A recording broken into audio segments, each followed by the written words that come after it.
Alrighty guys, let's see if the electric start card will start the 44. Had my battery on charge here for a little while and I got a little bit of gas in the 44.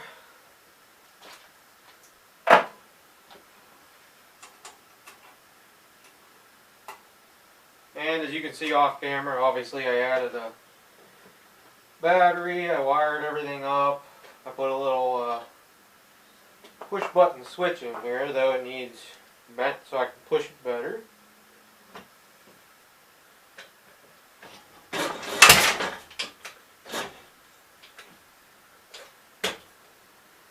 Everything I need is a new switch.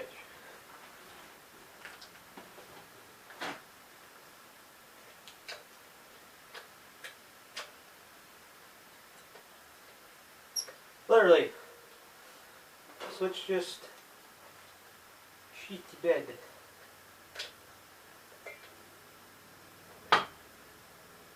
Why doesn't that just bigger?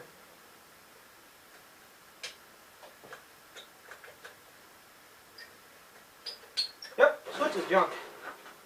Ah, go figure that one out. Alright. Let me borrow another switch from somewhere.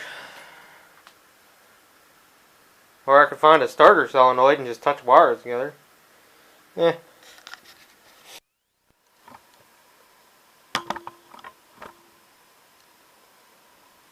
Alrighty guys, off camera here, I figured out my switch was not that good to start with. But I found out this starter has a dead spot to it in the bendix, so that's good to know if you're trying to start something. Doesn't turn over. Spin it by hand, just a hair, it'll work. Good to know. I never did take this apart and clean the the armature up as far as I know. So anyhow, without any further ado, here we go. I don't think I'm going to need the choke because I smell gas. I've been screwing around with this thing for a little while.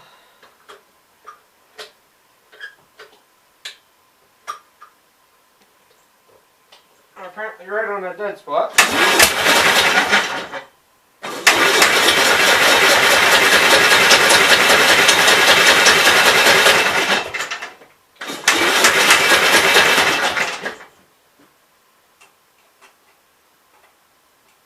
Okay, maybe it's not flooded, and that could be wrong.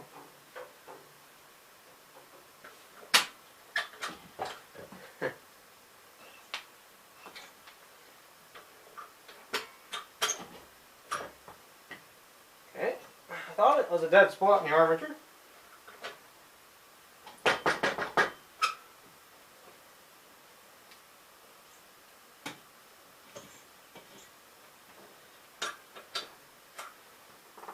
Maybe I'm wrong.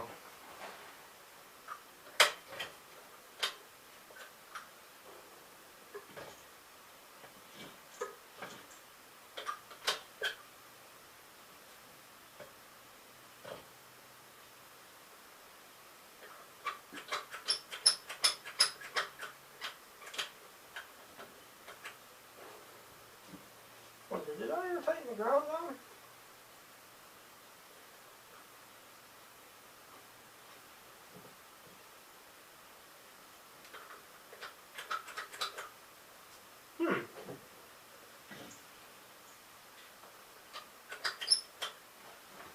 Well, that's really strange. Wonder if I don't have a good ground.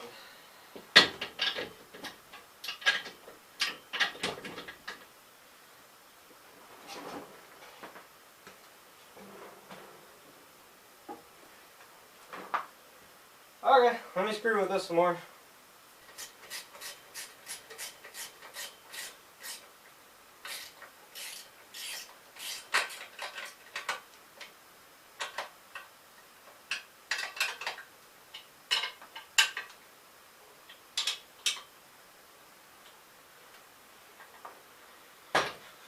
Okay.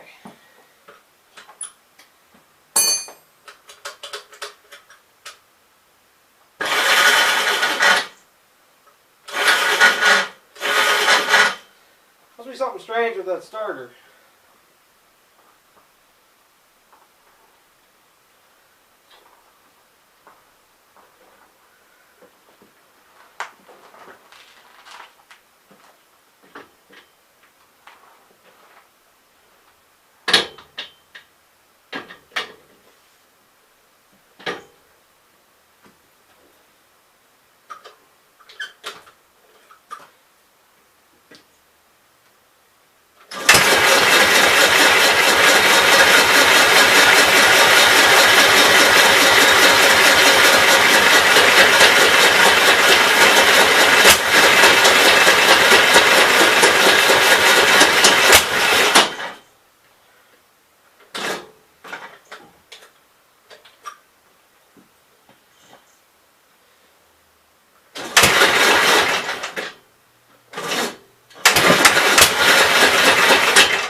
it's flooded, the bastard.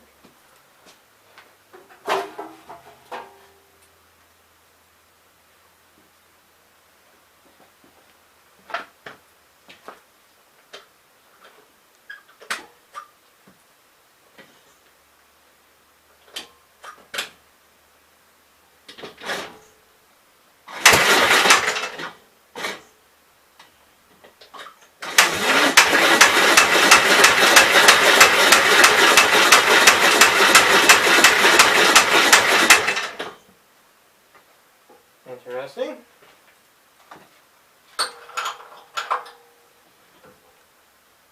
There's some gas in it.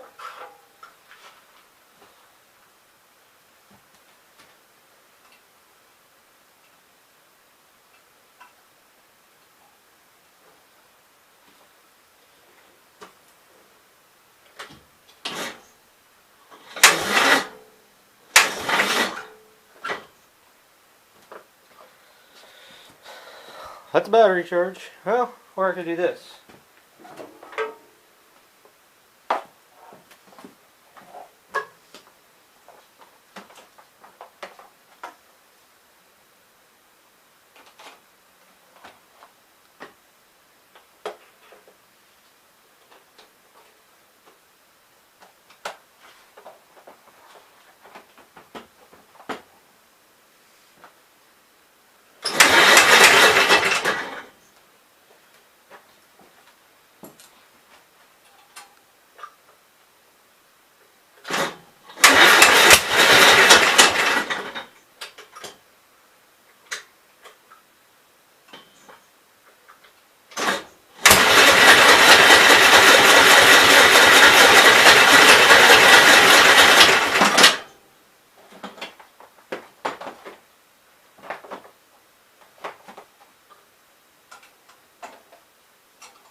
Alrighty guys, I figured I would take a minute and make a video now that there's no tractors running in the background. But the electric start card itself, is there anything I would change? No, not really. As you guys could see, the physical starting of the tractor part worked great, did what it was supposed to do, started the tractor. When it started, the clutch freewheeled, let it turn, thus not turning the starter. What it needs to do. So, with that being said, that is all good. Things that need to be changed and I want to change. I'm going to have to address this starter. I'm going to say this right now. All the problems I have are self-inflicted. You know, from using used parts, not new. And because I flat out, I didn't really check them over very good before putting them on. So that would be the starter. Has a dead spot to it, or perhaps a loose connection to the brushes, something along those lines, because I don't know if you guys could see in the video or if I left it in, because if I could physically bounce it a little bit, it would work like that. Or sometimes if I spun the starter clutch one direction or the other just a hair, it would work. So that's something that can be easily rectified. I have another starter sitting on a bench, just needs a bushing. And the other thing, which was pretty apparent and obvious, was this battery I'd got from work. While it's an okay battery for what I plan to use it for, which is hard to start Model L's and C's. There's a damn mouse in my barn. Look at that. You guys see it? He's already gone. Huh. Anyhow, for what I plan to use this for, which is starting hard to start Model L's and C's, that little 360 cranking amps ain't gonna cut it. I'm gonna have to put probably not a deep cycle, but a high cranking amp battery that'll fit in this space. Which is why I made this big space for a battery. I know on the last video I put up, part 4, there was a comment that said, why don't you mount the battery over top the clutch? Well, the reason I don't want to mount it over top the clutch is basically to quickly line the starter up with the crank. You just take your foot and go like this and spin it. You can spin the extension around real slow, and a lot of times you can get it lined up. So you don't have to stick your hand down there or bend over in the future. Obviously right now I'm having to screw with it anyhow, so it don't matter. So that's why I didn't want anything obstructing the top. I want to be able to see out front, be able to get to the clutch, service the bearings real easy if I have to. So that was why I did that. Now I could have probably got away with making a battery box. I mean, you're going to turn it into this big tall monstrosity. It's going to be top heavy and it's going to fall over, and that's not what I wanted. So for right now, what I'm going to do, I'm going to measure up this spot, which I think is, if I remember right, a lawn and garden battery is 8.5 inches if I'm not mistaken. And 8.5 by 10 is the biggest possible battery I could get in here. And with these bolts in the back, we're going to go about 9. So 8 by 8, 8 by 9 battery, which would be a fair sized car or truck battery, about like my Willys has, or about what will fit in the Riders. So I'll scoop one of them up brand new somewhere, and that'll get rid of my constant dead battery problem, because I had actually tested this beforehand, and the 44 was flooded and needed spun over a good bit.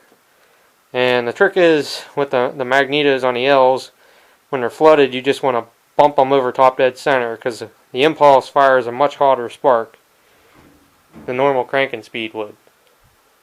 So that is that.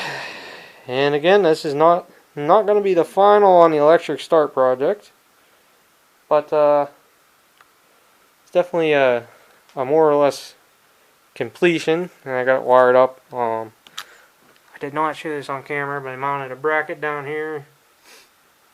Excuse my crappy welds, I did not use the gen set.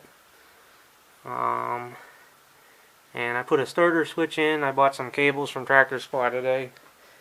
2 12-inch cables. I have a feeling though if I put a bigger battery in this, 12-inch cables are going to be too short. So the ground cable is actually a 24. So probably what I'm going to do is, obviously I can't return the 12-inch cable, but what I'll probably do is I'll stop down there and I'll buy a red 24-inch cable, and we'll call that good. And get a battery and go from there. Alrighty guys, thanks for watching, and I'll see everybody later. Hopefully more L projects to come now. I did run the 44. Is it leaking oil around the cylinder now? It's not physically blowing it up around the head bolts, but it's leaking around the valves, which is pretty normal. I mean, that's still a pretty excessive amount over there. I didn't actually look at it while the hood was up, so I'll have to get into that later. But anyhow, later guys.